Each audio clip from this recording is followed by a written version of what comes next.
यशवा उसका 22वां बाब और उसकी पहली आयत से 16वीं आयत तक। उस वक्त यशवा ने रोबनियों और जदियों और मनस्सी के आधे कबीला को बुलाकर उनसे कहा कि सब कुछ जो खुदावंद के बंदा मूसा ने तुमको फरमाया तुमने माना, और जो कुछ मैंने तुमको हुक्म दिया उसमें तुमने मेरी बात मानी। तुमने अपने भाइयों को इस मुद्दत में आज के दिन तक नहीं छोड़ा, बल्कि खुदावंद अपने खुदा के हुक्म की ताकीद पर अमल किया। और अब खुदावंद तुम्हारे खुदा ने तुम्हारे भाइयों को जैसा उसने उनसे कहा था आराम बख्शा है।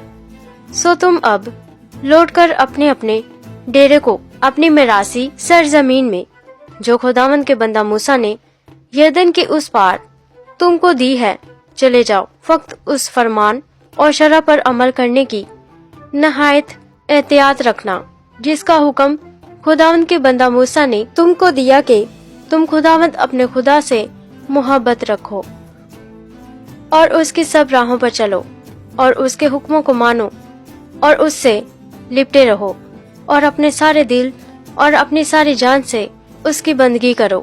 और यशवा ने बरकत देकर उनको रुखसत किया और वो अपने अपने डेरे को चले गए।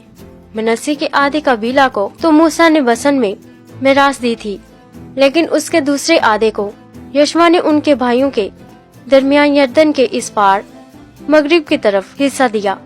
और जब यशवा ने उनको रुखसत किया कि अपने अपने डेरे को जाएं, तो उनको भी बरकत देकर उनसे कहा कि बड़ी दौलत और बहुत से चुपाए और चांदी और सोना और पीतल और लोहा और बहुत सी पोशाक लेकर तुम अपने अपने डेरे को लौटो और अपने दुश्मनों के माले गनीमत को अपने भाइयों के साथ बांट लो।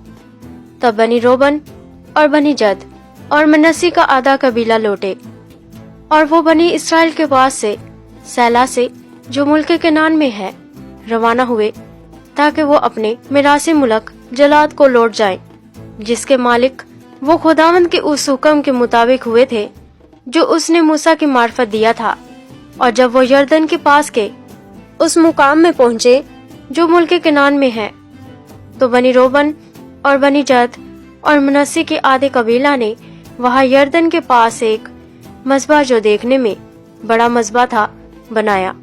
और बनी इसराइल के सुनने में आया कि देखो बनी रोबन और बनी जद और मनस्सी के आधे कबीला ने मुल्क केनान के सामने यरदन के गिर्द के मुकाम में उस रुख पर जो बनी इसराइल का है एक मज़बा बनाया है। जब बनी इसराइल ने यह सुना तो बनी इसराइल की सारी जुमात सैला में फराहम हुई ताकि उन पर चढ़ जाए और लड़े। और बनी इसराइल ने अलीजर काहिन के बेटे फिनिहास को बनी रोबन और बनी जद और मनस्सी के आधे कबीला के पास जो मुल्क जलाद में थे भेजा।